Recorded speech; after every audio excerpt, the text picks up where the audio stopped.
Hi, welcome to Sew Like Dotty. This is Friday Sews and I'm Alison. So welcome to my channel. Today is a makes vlog, so Sunday will be my Me Made May week. Come back and catch up with that then. But today I'm going to look through a couple of things that I've been making recently. I am on with some other things, so I'll show you those next Friday. So I'm making really good progress with my English paper piercing bag, but I'm going to do a separate vlog about that and how I kind of create the finished pattern, because I'm kind of just making it up as I go along, as you do. But one of the things that I said I was going to make in April was a denim jacket. So not a traditional denim jacket, just a jacket made out of denim. Does that make sense? So I want something to take on holiday with me that'll go over dresses like this. This is the Fibre Mood Judy dress. So a lot of my dresses have this sort of sleeve in, and my arms are quite big anyway, so I struggle with sort of a tight fitting sleeve anyway, and then add on the volume of a sleeve and it's no good. So it's just really for that, you know, if you're sitting having drinks on it evening, that kind of thing, it can get a little bit chilly.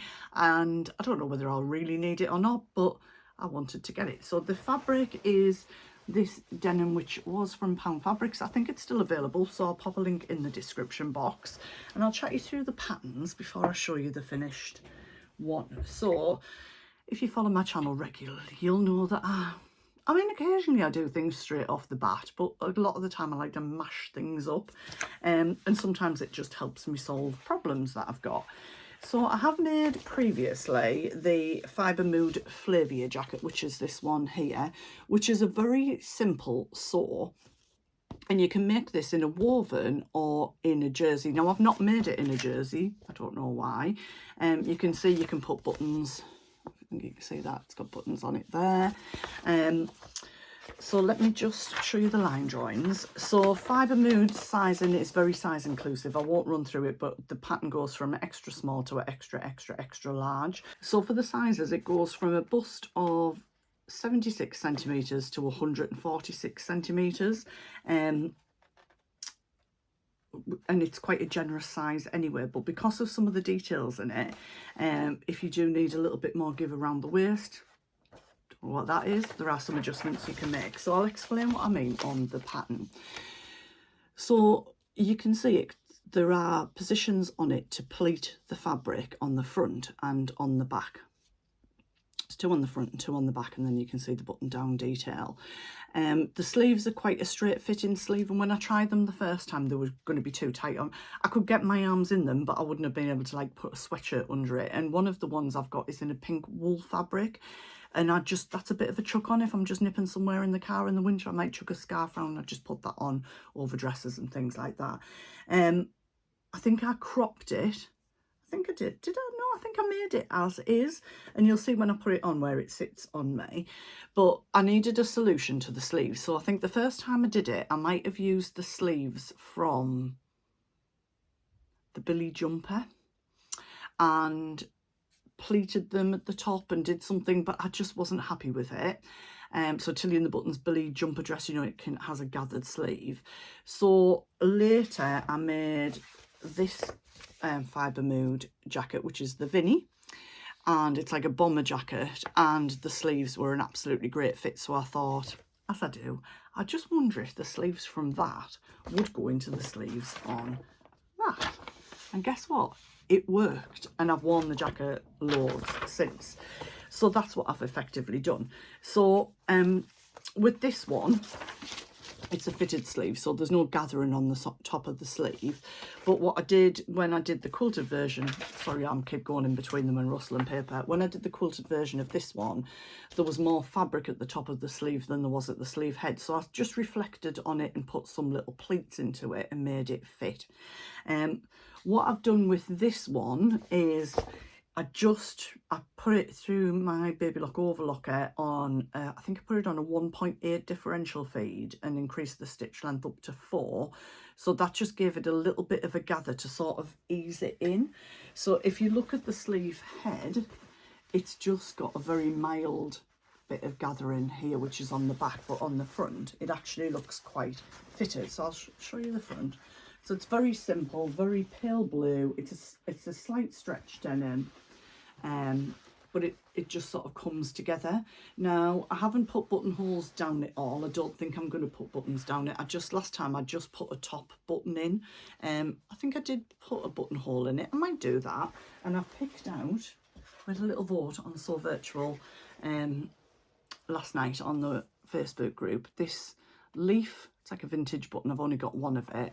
And I think this will look quite nice on the top of there, because I want to keep it quite neutral. So although this is pale blue, it's quite a neutral colour, you know, it's very light. So I'll slip it on, but I'll just show you how it comes together. So this part here of the facing is actually part that you cut out, and then so it's part of the front panel, and it's folded over, it's interfaced and folded over and into there. And then that just forms part of the hem at the bottom. I did on my other one go back into it and put into the side seams and into this part of the bottom like a pocket, in a pocket. I'm not doing that one with this one because I'll have a little crossbody bag with my phone and things in. So the facing that you cut out is just this part of the neck here, and then when you fold these bits in, it just joins into there. So it's as easy as putting a top together. It's a really simple construction, and obviously most of you, if you wanted to make it, would just use the regular sleeves. And then what I do find helpful with it, because there's a facing on the bottom, so you put your position your pleats, and then you put the facing on, and then that just folds up into it. But I do find it helpful to just stitch down into the pleats a little bit. So I'll slip it on. It's very rustly. Probably could do with a wash and a good press, I would say. Just get it positioned nicely on my arm. So it's a little bit of like a bomber jacket. You can see it gives me some shape there. The sleeves are absolutely perfect for me. They're probably a little bit longer than I wore them last time. I think I did it as a cropped sleeve, and I've deliberately kept it a little bit longer this time. The only thing, it's sort of creasing over here, but I think that's just because of like literally the denim. Maybe if I double the sleeves over one more time, we'll see what happens. Does that change that? No, it doesn't. And I this time finished the cuff with some elastic through. So I think that little button just on here will stop it looking, so I could do some fancy stitching down it. I'm not even sure if I want to put that on. I don't know. And I've just gone up on either side, up here and then round with some top stitching. If I was going to do some fancy stitching, that would be where I would put it. But I don't think I am. I think I'm okay with it as it is, and it can just go in the case as is. It's going to be creased when I get there, so I'm not too worried about it. It's been pre-washed anyway. I think it's about, I'm going to say £3.95 a metre, that fabric from Pound Fabrics. I've got it in a lilac as well. They haven't got all colourways available, but they have got some. So that is my jacket. So that was an April make that I finally got ticked off the list. So part of what I'm doing for Me Made May is like working my way through my stash. I've cleared some fabric out. I've cleared my wardrobe out. You'll have heard me say that on last Sunday's vlog. And there are some things that I want to make some changes to.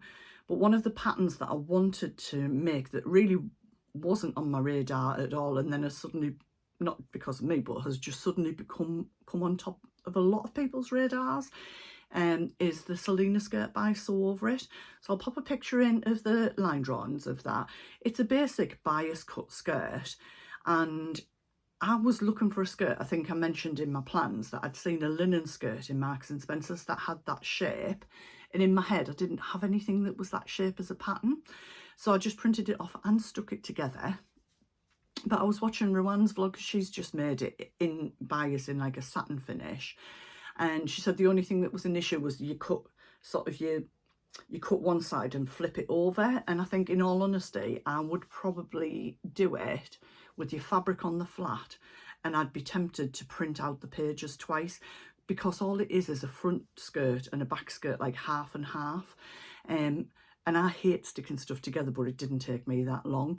So I think I would probably do that and then sellotape it down the middle, so you had one big pattern piece for the front and one for the back, especially cutting it on the bias. I think that'll help you control the fabric and stop it moving and things like that. So I've not done it. It was just when I was watching a vlog, I thought, oh, yeah, I get what she's saying there. I think that might be how I would do that. So I wanted to make it, but one of the things I wanted to do was add some fabric onto the bottom, and I had this in my stash, so this double gauze with the gold speckles on. There's lots of this around. This was, I think I bought this from Tamlin's D-Stash maybe last year. So I thought I'll try it in this and see how it goes. Now I didn't cut this on the bias, I just wanted the skirt shape. But I know in the past when I've worn bias skirts, I've gone up a size when I've bought them. So it skimmed my tummy, and I didn't mind it being a little bit bigger on my waist to give me the benefit of that, because with it being on the bias, I think they can sort of like show your tummy a little bit. And yeah, I've got, you know, we're all different shapes and sizes, so there are bits that I don't want to emphasize. So I actually made this in the 20, which I think might be the same size that Rowan made, but then fitted it in just slightly to my hips, because obviously it has got elastic around the waist. Now I said I wanted to make it longer because I looked at the pattern and I took some measurements and compared it against my length, and I knew it wasn't going to be long enough. But guess what? I cut out one pattern piece with the 4 inches added on, and then the other pattern piece I did that snip along the hem and thought, oh, shouldn't have done that. So I'm really happy with it, but I made some alterations to make it better for me. So I was trying to keep the longest length possible. So I think it's only meant to have quite a narrow elastic. This is, I think it's a 1 inch elastic that I put into it, but you can see on the inside it's not as neat as I would like it to be, but it's doing the right job. But it meant that I only sort of lost this much of the fabric folded over. And then on the bottom of it, I just did a rolled hem on my overlocker, which worked really well on the double gauze actually, because I thought it's really tricky to get a good press because you don't want to flatten out your double gauze. I managed okay down the seams, but I just did, that's like a grey on a denim blue, and I think it worked out quite well. So I will get a picture of it with me on, hopefully to pop in today, and before I share it with you. Now the other thing that I did was I kept the elastic fairly flat at the front, and all of the gathering I tried to focus in on the back, and that was just how I was playing around with it on the day, and I'm really happy with it. It worked really well. So I've got enough of this left that I think I can make a nair tee out of it, because I was talking about having a go at doing a woven one instead of a knitted one, and I think that would work pretty well. I don't know if I'd wear them together. I might just wear the t-shirt as a top, but that is a quick, like, easy sew up. I'd just do it all on the overlocker, I think. But what I did realise with that skirt was, because I was having a bit of a rummage around, I found, where have I put the pattern? I did have it out and I now don't know where I've put it. There it is. I found that I did have the Frada Pattern Company Saturday skirt. Now I made a couple of these when it first came out, but I wasn't so keen on how it sat on my waist. So that's the same, it's a flat at the front, it's got pockets on, and then elasticated at the back. And I made this quite a while ago, because I must have made it when I had my necking machine, so it's probably over 2 years old, because I'd done the hem in this variegated thread on a decorative stitch, which I really, really like. And the waistband was quite deep. I think I'd done it deeper than it looks on the pattern, because on that pattern there it's quite a narrow waistband, but I think I'd done it deeper for some reason, I don't know why. So at some point I took the waistband off, I'd folded this up with the waistband and put it into my bag stash of fabric, thinking I could maybe make a tote bag or something out of it. Anyway, I just sort of thought, I wonder what the shape of it's like. Does it still fit me? Would it still work? And it did. So I ditched the waistband and I just did the same thing as I've done with that bias cut skirt. So I just turned it over, did a flat front so it's narrower. I don't know why, it shouldn't make that much of a difference, or maybe my shape's changed, I don't know. And I gathered it at the waist there, and I'll pop a picture in because I did wear this for me made May the other day. I think it's going to end up being something that's quite well worn. It's a little bit creased because it's been in and out of my wardrobe. I think the dark denim from Pound Fabrics, their 4-ounce denim, is probably a similar colour to this, but in all honesty, I have no knowledge of where I got this from because it's a few years ago. But I'm really happy because it means that I've ended up with something that I could have binned or charity shopped or cut out and made into something else. But I've ended up with quite a wearable skirt that really right now probably fits my needs more than anything else. So I think I wore it with a Nair t-shirt the other day. I could wear that with the sweat, could wear it with anything, couldn't I? One of my London tops, which is like a woven t-shirt. So I'm really pleased with how doing one pattern has led me to do like an adjustment and think about another one. And I think that's what I'm trying to particularly get out of Me Made May this year. The things that I've narrowed down, because my wardrobe feels much more manageable now. There are a couple of things that I do want to make some adjustments to, which I think will probably be in June. And I'll chat you through those nearer the time and what I'm going to do for those. So I do find that it is beneficial at times to just hang on to things, because sometimes it does, like, you know, fulfill a need at another time, but other things I've cleared out and I know that was the right thing. Does that even make sense? I think so. Anyway, thank you for spending some time with me. Let me know what you've been making, what you're up to, what season you're sewing for, because I don't really know from one day to the next. There was ice on the floor, on the ground yesterday, and then it's going to be 20 degrees again at the weekend. And if you're watching any UK vlogger at the moment, they're probably saying the same. We've got no idea from one day to the next. But I just wish you happy sewing. And yeah, if you're watching this and you want to do some sewing with me on Sunday, the link is in the description box for Sew Virtual. Come join us and do a bit of sewing together online in our little community. And I'll catch up with you on Sunday for my week of Me Made May. Catch you then.